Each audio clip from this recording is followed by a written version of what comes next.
15장, 마태복음 15장 29절에서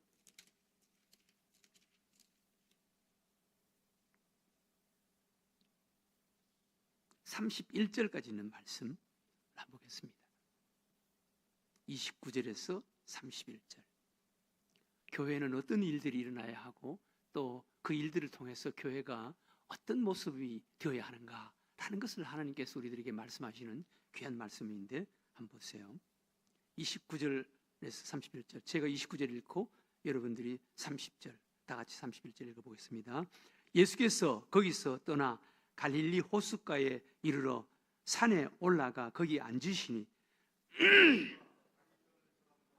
장인과 맹인과 말 못하는 사람과 기타 여럿을 데리고 와서 예수의 발 앞에 앉힘에 고쳐주시니, 다 같이 읽겠습니다. 말 못하는 사람이 말하고 장애인이 온전하게 되고 다리 저는 사람이 걸으며 맹인이 보는 것을 무리가 보고 놀랍게 여겨 이스라엘의 하나님께 영광을 돌리니라. 아멘. 교회가 어떤 곳이어야 하는가라는 것을 볼 수 있는 귀한 하나님의 말씀입니다. 병원에 가면 의사들이 일을 합니다. 또 공장에 가면 기술자들이 일을 합니다. 우리 가까운 곳에 기아자동차, 과거에 제가 한번 우리 교우들과 한번 그 견학을 한 적이 있는데, 거기 가면은 자동차를 만드는 기술자들이 일을 합니다. 여러분, 그러면 교회 안에는 누가 일을 하겠습니까? 교회 안에는 예수님이 일을 하십니다. 교회 안에는 예수님이 일을 하십니다. 요한계시록 1장에 보면은 예수님께서 오른손에 7별을 붙잡으시고 7 금촛대 사이를 다니시면서 예수님께서 일하신다라고 소개합니다. 여기 보면 7 금촛대는 대표적인 분은 주의 종이죠. 담임 목사지요. 그러나 담임 목사뿐만 아니라 정말 예수님을 모시고 있는 믿음의 사람, 성령에 붙잡혀 있는 모든 사람들을 지칭하는 거예요. 우리 예수님께서는 그들을 붙잡으시고 금촛대 사이를 다니시면서 교회 안에서 예수님께서 일하시는 거예요. 교회는 예수님이 일하는 장소예요. 예수님이 일하시는 장소.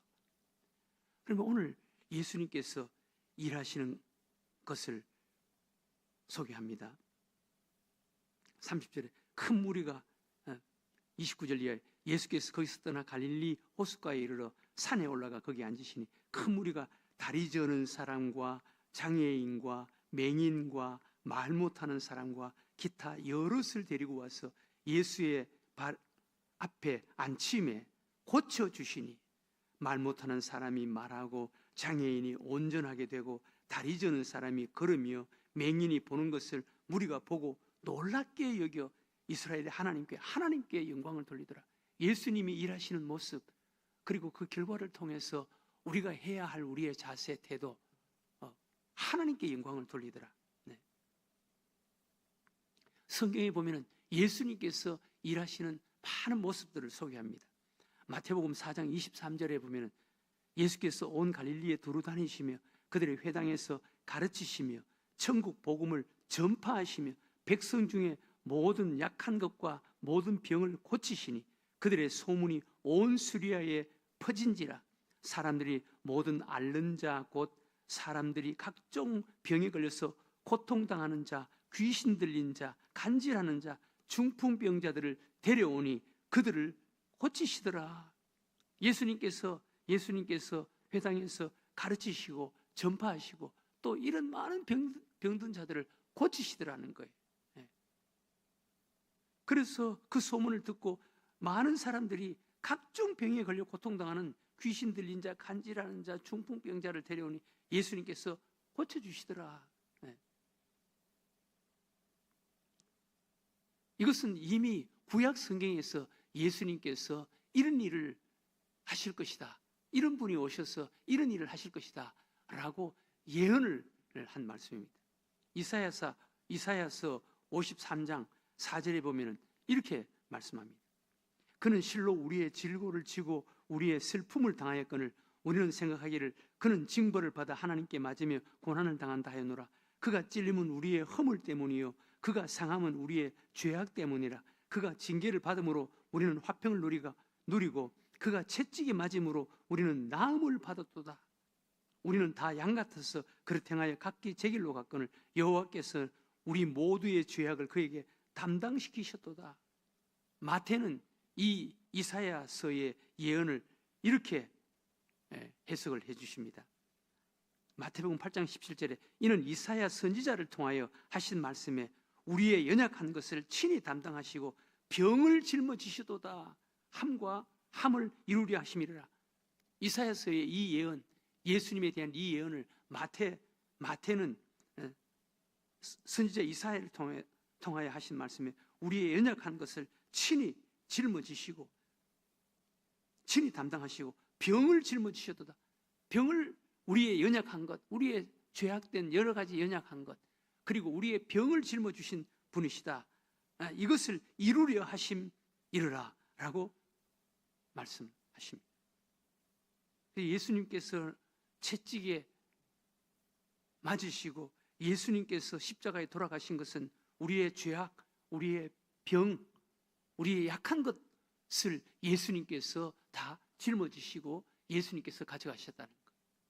그래서 예수님께서 교회 안에서 이런 일을 하신다는 것. 예수를 믿는 자들에게 이런 일이 일어난다는 것입니다. 예수님은 사람 속에서, 우리 영혼 속에서, 교회 안에서 예수님께서 이런 일을 하신다는 것. 그러면 예수님이 하시는 일은 구체적으로 어떤 것입니까? 예수님은 우리의 영혼의 병을 고칩니다. 우리의 영혼의 병. 우리는 영혼이 병들어 있는 자가 아니라 영혼이 죽은 자, 죄로 말미암아 죽은 자, 하나님과는 상관이 없는 자. 그런데 예수님께서 이 땅에 오셔서 우리의 죄를 위해서, 우리 죄값으로 십자가에 돌아가시고, 그리고 예수님의 영이신, 하나님의 영이신 성령님을 우리에게 보내주셔서 그 성령님을 통해서 우리로 하여금 거듭나게 하시고 예수님을 믿게 만들어 주셔서 우리의 영혼을 고쳐주시고 치료해 주시는 분이라. 우리 영혼을 고치시는 분이라. 여러분, 우리 인간은 영과 혼과 육으로 되어 있는 거예요. 가장 뿌리가 되고 가장 심장이 되고 핵심이 되는 것이 영혼이에요. 영혼.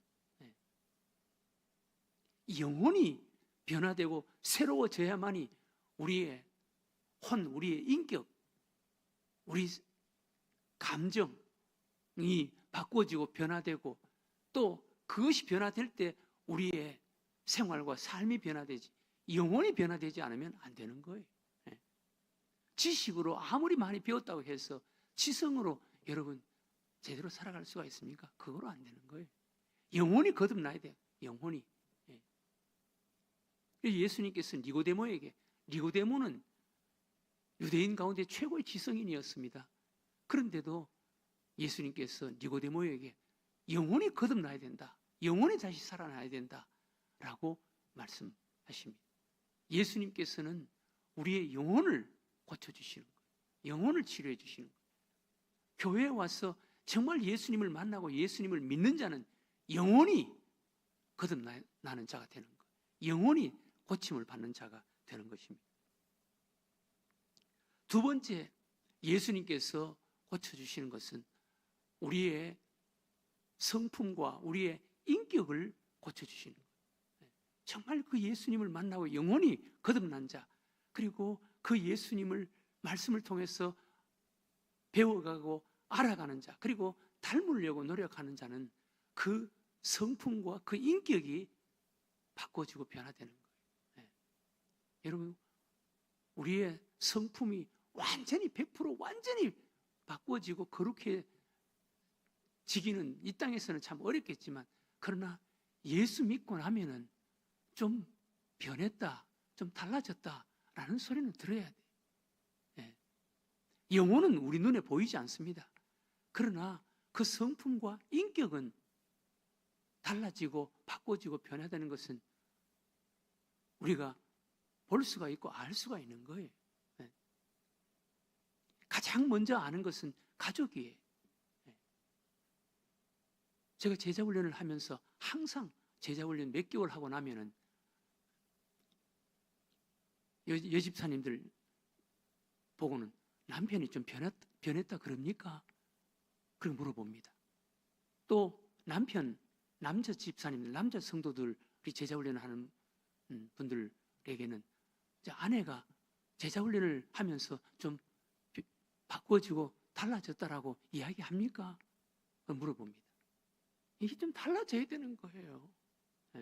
그 성품과 인격이 좀 달라져야 되는 거예요. 이거 안 달라지면 어떻게 되겠어요? 성품과 인격을 바꾸고 변화시켜주는 거예요. 치료해주는 거예요. 그래서 세 번째는 생활과 삶을 바꾸고 변화시켜주는 거예요. 성품과 인격이 바꿔지면은, 치료되면은, 달라지면은 생활과 삶이 바꿔지고 달라지는 거예요. 이거 달라져야 돼요. 우리 예수 믿는 사람들은 이게 좀 달라져야 되는 거예요. 네. 여러분, 여기에 삶이 있습니다. 여러분 잘 들으시기 바랍니다. 저는요, 목회를 우리 교회 개척한 지가 34년째, 전도사하고 하면 40년이 넘잖아요. 목회자가 장점은요, 그 사람의 삶 가장 가까운 곳에서 그 사람의 마음과 성품과 그리고 생활과 삶을 가장 가까운 데서 보고 느낄 수 있는 사람이 목회자의 장점이에요. 담임 목사의 장점이에요. 그런데 제가 이렇게 보면서 살아가는 이유가 있더라고. 네, 그 사람이 그렇게 살아가는 이유가 있고 이 사람이 이렇게 살아가는 이유가 있더라고. 여러분, 우리는 건강한 인격을 가지고 살아야 됩니다. 건강한 인격을 가지고 예수 그리스도 안에서 건강한 성품, 건강한 인격을 가지고 살아야 됩니다. 삶이 달라집니다. 네, 삶이 달라져야 되는 거예요. 건강하게, 부지런하게, 정직하게, 성실하게 살아가야 되는 거예요. 거기에 반드시 하나님이 함께 하십니다. 거기 함께 하십니다. 네. 그리고 예수님이 치료하시는 것은요, 육체의 병을 치료하십니다. 오늘 예수님께서 치료하시는 것, 육체의 병을 치료하신다는 거예요. 육체의 병을. 예수님이 육체의 병을 치료하십니다. 네. 교회 안에는 이런 일들이 일어나야 됩니다. 교회 안에는 영혼이 변화되고 성품과 인격, 삶, 생활과 삶, 인간관계, 이 변화도 일어나야 되지만 육체의 병도 고침을 받아야 되는 거예요. 육체의 병도. 우리는 육체의 병을 고침받기 위해서 기도해야 되는 거예요. 육체의 병을 고침받기 위해서. 이와 같이 교회 안에는 놀라운 치유의 역사가 나타나요. 예수님께서는 치료하시는 분이, 교회 안에는 예수님이 일하시는 곳이에요. 예수님은 우리 인간의 영혼을, 우리 인간의 육체의 병을 고치시는 분이라는 거예요. 그리고 나서 오늘 여기 마지막 부분에 뭐라고 그랬습니까? 31절에 하나님께 영광을 돌리더라. 교회 공동체는 모든 것을 하나님께 영광을 돌리는 이런 공동체가 되어야 돼요. 하나님께 영광을 돌리더라. 여러분, 교회에 목사가 영광 받으면 안 되는 거예요. 또 영광 받으려고 해도 안 되는 거예요. 그건 병든 교회예요. 또 어떤 사람이 영광을 받으려고 하면 그건 안 되는 거예요. 네. 교회에 이런 놀라운 일들이 일어나야 되는 곳이고, 또 교회는 또 부흥되어야 되는 곳이고, 은혜로운 곳이고, 하지만 하나님께 영광을 돌려야 되는 거예요. 하나님께 영광을. 하나님이 하신 거예요. 하나님이 하신 거예요. 네. 여기 보면은 이스라엘에 하나님께 영광을 돌리더라. 예수님이 하신 것도 하나님이 예수님을 통해서 하신 거예요. 우리 늘샘교회 모든 것 하나님이 우리를 통해서 하신 줄로 믿으시기 바랍니다. 하나님께 영광을 돌려야 되는 거예요. 여러분들의 삶도, 여러분들의 가정도 하나님께 영광을 돌려야 되는 거예요. 하나님이 하셨다. 오늘 이 아침 기도했으면 좋겠습니다. 우리 교회는 예수님이 일하는 그런 장소가 되게 달라고 여러분 기도하시기 바랍니다. 예수님이 일하는, 병원에는 의사가 일하고 공장에는 기술자가 일하지만 교회는 예수님이 일하는 것이 돼야 합니다. 예수님이 일하는 것. 요한계시록 1장에서처럼 예수님이 7별을 오른손에 잡고 7금초대 사이를 다니시면서 일하신다라는 것을 소개했던 것처럼 우리 교회도 예수님께서 우리 교회 리더자들, 지도자들을 예수님이 손에 붙잡고 일하는 교회가 되게 해달라고 여러분 기도하시고, 우리 교회 안에 이런 놀라운 치유의 이런 능력, 치유의 역사, 치유의 모습들이 나타나게 해달라고 기도하시고, 그리고 하나님께 영광을 돌리게 해달라고, 하나님이 영광을 받으시는 이런 교회가 되게 해달라고 오늘 이 아침 기도하는 여러분들과 제가 되시기를 주의 이름으로 축원합니다.